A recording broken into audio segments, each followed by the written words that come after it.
Forward lang siya.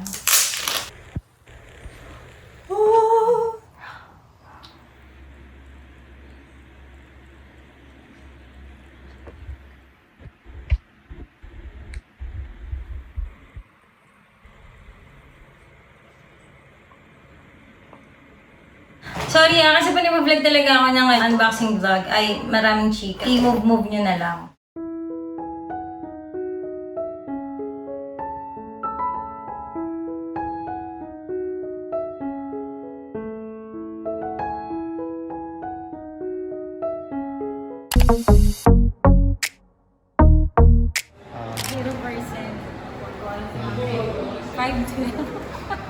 Advance Merry Christmas. Hindi na kayang makamamay.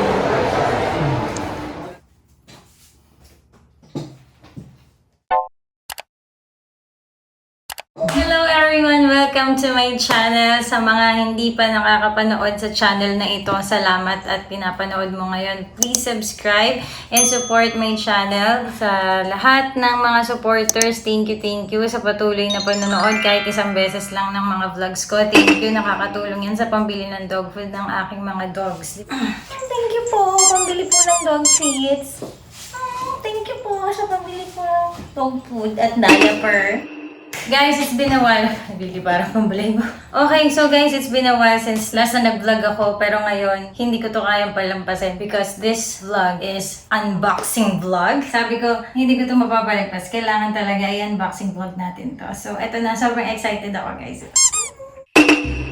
So ito, quick story lang. October 20, 2023, yan pala yung time na nag-release na sa Philippines ng iPhone 15. So may mga napanood na kasi akong vlog, ganyan. Tapos na-realize ko sa Singapore pala nila binili yun, sa Hong Kong, gano'n. Nawala sa isip ko na parang kaka-release lang niya dito. And medyo late ko na kasi nalaman, like a day after or on the day ko nalaman na talagang nag-pre-order yung mga tao. Well, normal naman yan, di ba? Pero like, ang phone ko kasi right now is iPhone XS Max. So, it's been a while since bumili ako ng iPhone, kaya parang di na ako masyadong updated. Ayun, di ba? So, parang nag-pre-order, tapos pumipila, and then yun, nagre-release, ganyan. So, even mga celebrities, pumunta sila ng 12 midnight sa mga Power Max Center, ganun. So, ito, may na-receive kasi ako message from one of my credit cards na parang naka-promo siya. Pag nag-pre-order ka, 36 months, 0% interest. Normally kasi 24 months lang, 2 years. Siyempre kung kukuha ng phone, hindi ko naman talaga planong i-cash kasi gusto ko pang magamit yung pera ko sa ibang bagay. And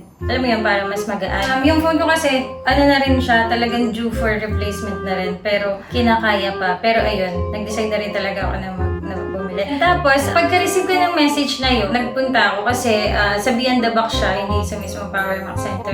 Pero kinumpare ko, same lang naman yung retail price nila. Sa Power Mac is October 27 to 29 pa siya, kakagano ng promo. Sa Beyond the Box kasi is nakalagay doon until October 25. So parang nisip ko, uy, maraming days pa, matagal pa, okay pa, chill lang ganun. Tapos ayan, pagpunta namin, October 21 ba? Tama, kahapon. Pagpunta namin sa Beyond the Box, nakalagay kasi doon, buy now, pay later. So after 3 months pa, saka ka palang magsa-start ng installment. So parang okay na okay sa akin kasi syempre maraming bayarin ngayon and expenses. So parang madali lang siya ganun. So ayun, pagpunta namin sa Southwoods Mall, ubus na daw kasi wala na raw pre-order and all, ganyan. Tapos wala na, ganun. Parang sabi ko, okay, sige. Tapos parang nagtanong ako sa isang crew doon or staff. Oh, meron pa pala, parang may natitira pang 2 units. Tapos syempre wala na mga pila kasi the day before, yung sobrang haba ng pila hanggang labas. Tapos kasi pag nag-pre-order ka, which is a good thing, if decided ka talaga bumili, isa yun sa mga advice ko. Kung decided ka talaga, alam mo na sa sarili mo na bibili ka talaga, might as well mag-pre-order ka na. Kasi marami siyang perks, like marami kang freebies, mga Bluetooth speaker, power bank, and all, maraming ganun. Pero hindi ko na inalap kasi ayokong malungkot dahil wala ako na. Pero yun, so, meron pa pala isang color black at isang color blue. Ang phone ko kasi is XS Max, so di ba medyo malaki siya. Yung iPhone 15 Pro kasi is feeling ko naliliitan na ako. Mas naging prefer ko yung Pro Max. Though I know, malaki yung difference sa price nila. But halos walang difference yung 5 times zoom lang. Pag chinek ko, parang mas gusto ko na rin yung malaki kasi gusto ko yung mas visible. And tsaka pag inaato ka na, diba, mag-zoom ka. Kasi basta mas gusto ko medyo bigger screen. So yun lang talaga yung naging preference ko. Kaya mas pinili ko to. Pero ang natitira na lang kasi is 512. gigabyte. Kaya parang inassume nung normally daw tinatanggal yung 512 kasi hanggang 256 lang yung gusto nila. 512 talaga rin yung plano ko kasi yung ngayon ko kasi is 256. Medyo napupuno rin talaga siya. No? Kasi syempre ginagamit ko siya sa trabaho, sa pag-vlog, sa mga pag-capture ng everything in my life. Kaya naman, nakaka-mindset na rin ako na baka 512 na yung kunin ko. So ayun, parang hindi ko lang din in-expect na meron din talaga. Dapat talaga kasi may pre-order lang ako para lang ma-avail ko yung 36 months. Kasi sayang din, di ba? At saka kumaga gusto ko na rin talaga magpalit ng phone. So ayun, the week is over. Parang naano ko lang na. Di ba kasi kung ikaw, salesperson, parang... Ma'am, actually, we still have, iPhone Pro Max here na 512 gig, meron pang black and blue, baka, alam mo yun? Parang feeling ko kasi hindi. Parang ayaw nila ibenta. Hindi ko alam kung bakit. Baka naka-reserve or may saman sila na gustong bumili or hindi ko lang alam. Baka ako lang. Pero ganun kasi, parang hindi ko na feel yung gusto nila akong mabenta. Or baka wala pa sa itsura ko na bibili ako ng iPhone 15. Hindi ko alam. Pero yan, hindi ako mainis. So parang, na lang. Pero shout out kay Joe ng Beyond the Box of Southwood Mall. Kasi siya yung nagbigay ng mga accurate details and all. Lahat ng sinabi niya, yung punto, tama and all. Kasi yung isa parang sabi, wala na pong buy now, pay later. Si Miss Jo kasi, in-explain niya.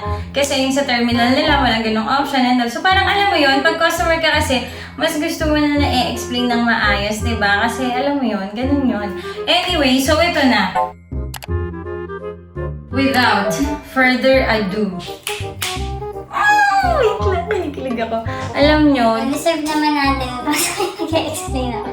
parang ito yung isa sa pinakamahal na bagay na pinili natin sa buhay natin. So yun nga, sila, full support naman yan kasi nga, nag-vlog tayo and all. At saka kasi, yung phone ko, medyo matagal na rin, alam nyo naman, XS Max, diba? So parang, umaano na rin siya minsan. Naghahang na siya sa akin. Hindi niya na ako inakaya. I think, ngayon lang ako nag-Beyond the Box. Normally, Power Mac or Switch ba yun, no? Sa Beyond the Box. Let's open it. Ito na siya. 1, 2... Joke lang isa. Mahilig ako sa paper bag. Sorry kasi pa nag-vlog talaga ako ng unboxing vlog ay maraming chika. I-move nyo na lang. So wait lang, kailangan natin ng pang-thumbnail. Ganyan. Ganon. So, parang inisip ko, gusto ko yung silver, white, mga ibang color. Blue is okay, pero parang mas na ako sa black. So, black yung binili ko. Ganyan lang siya kanipis. By the way guys, ito yung retail price niya right now. Ang ganda ng gunting ko, oh. Galing to sa friend kong dear friend Crazy. Parang hindi mo kasing gupitin. Fast forward lang siya. Talaga bang ma-plastic siya? Ayun pati, so parang sobrang feeling blessed na nagkaroon ako na hindi pumipila. Kumbaga, hindi na ako nagpakahirap. Parang for me talaga. Kasi pagpunta ko may available. So parang sobrang happy lang talaga na nagkaroon ako kahit, ayun mo yun, parang nagpunta lang ako para lang mag-pre-order for the sake of ma-avail ko yung promo. Pero yun, meron na pala. Parang nagkatotoo yung sabi niya kasi, mamaya pag-uwi natin, may dala ka na parang ganun. So yun talaga. Size kasi, mas gusto ko medyo malaki. Tsaka, nalalaglagan kasi ako ng phone, nawawala ko siya. Na nami-misplace pala. Mas gusto ko yung mas visible, mas malaki. Okay.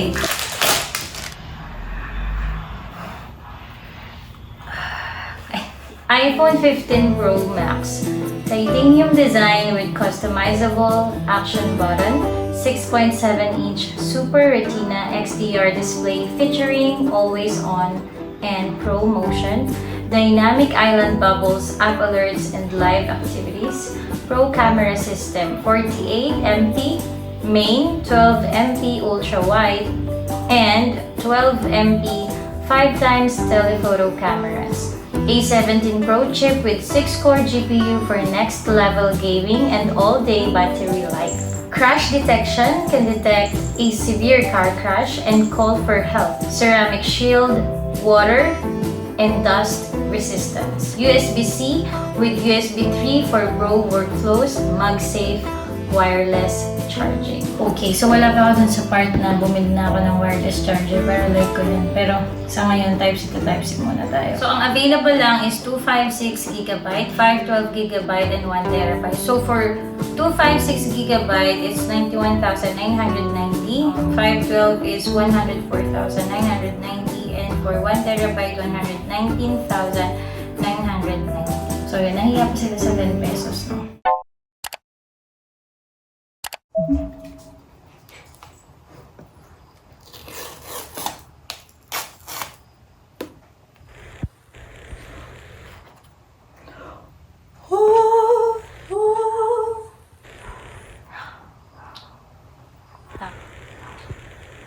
Tumbling. Bugis na lang. Sana all.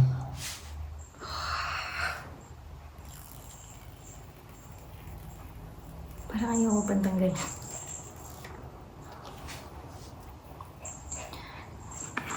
So, ano yung kasama niya? Ganun lang, sinimplihan lang ng Apple.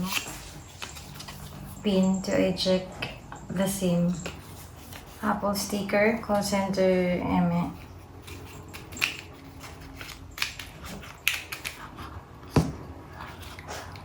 Ay, meron na palang ganito, no? Dapat din na ako bumili. Sa bagay, meron, kailangan ko rin kasi to.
mapapansin nyo, mas malaki pa yung XR sa kanya. So, appearance agad. Choose the size and text and icons.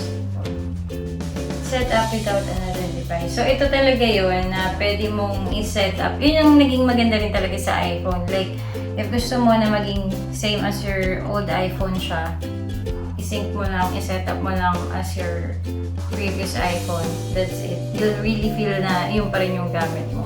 Meron na rin agad siyang option na connect to Mac or PCs. Isi-set up nyo lang siya, connect nyo lang sa internet. Okay siya, magaan lang din. So, ito yung mga few updates na pagsasetupin kayo ng iPhone passcode. And you can transfer your data and applications. Pero for now, don't transfer anything muna tayo. Dahil pag mamayari mo ng iPhone, you'll set up your Apple ID. So, pagka-set up nyo ng Apple ID, magsasend siya ng verification code or you have to confirm your sign-in sa other Apple device mo. Okay, so allow mo lang siya sa other device mo. Meron ditong verification code na matatanggap ka. Ila-type in mo lang siya dito. So, ayan. Signing in na siya. Siyempre, kailangan yung basahin ng terms and conditions by heart siya. Pero ako, pinipili ko naman yung send by email. Alam mo yun, para naman syempre may kopya ka. So, nasend na siya by email. Agree. Ay, ang ganda. Ang ganda niya kasi parang may pagka-matte finish yung titanium. So, like ko siya. Walang fingerprint. Pero syempre siguro magkakaroon din ako ng update na vlog regarding the usage and all na ma-observe ko sa iPhone 15 Pro Max. So, ito yung bago kay iPhone 15, yung action button niya. Diba, dito sa old, kung makikita nyo, alam niyo na yan sa mga iPhone users, so silent and then may audio. So, dito, ang action button is press and hold to turn silent mode on and off. Okay? You can also customize action button to open camera, turn on flashlight, or access a favorite iPhone feature. So, customizable siya. Silent mode. Switch between silent and ring for calls and alerts. Amazing. So, you can have silent mode, focus, naka-DND or do not disturb. Pwedeng camera din sa mga hindi mag-picture. Flashlight, pwede rin. Voice memo, record personal notes, musical ideas, and more. Turn your iPhone into magnifying glass to zoom in on and detect objects near you. Shortcut, open an app or run your favorite shortcut. Pwede mo rin or accessibility. So, dito, quickly use an accessibility feature. Depende yun sa'yo kung anong gusto mo. Okay. Emergency, SOS. iPhone is ready to help in an emergency. So, ito rin yung maganda dito. Ayan yung pinakamasarap na welcome sa araw na ito. Let's go, everybody! Swipe up to get started. 1, 2, 3. Tadaan! Okay, ito na yun. Yan na yun. Ayan siya. So, anong bago dito? Photos, widgets, pets album. Actually, meron na yan dito sa ano natin. So, bakit ganun? May picture na ako agad. Okay. Nakakatuwa kasi ito yung nilagay ko before, long before dun sa ano, nakakatuwa. Ang ganda at pogi pa namin dyan. Di ba kami stress? Sure. Tapos yung battery niya ay 83%. So, alam niyo na yan, meron siyang battery life from the factory. And like before, kailangan i-charge yung mga bagay-bagay for 3 hours or more, ganyan, before mo magamit. For now, ayun muna. Magbibigay din ako ng ibang mga updates regarding the usage, paggamit mo sa kanya daily. And na-charge na after ko maubos, gaano katagal yung battery life. Hindi ako gamer talaga, pero kapag nanonood, di ba, matagal manood. Or like yung mga normal activities ko, compare natin talaga kung okay yung battery life niya, which is yun ang sabi ng iba. Pero sabi kasi is, sobrang daw umiinit. Pero kasi, if mababasa niyo yung OS upgrade ng Apple, recently, kasama yun sa in-address nila. So, I'm hoping and expecting na wala na siyang issue dito.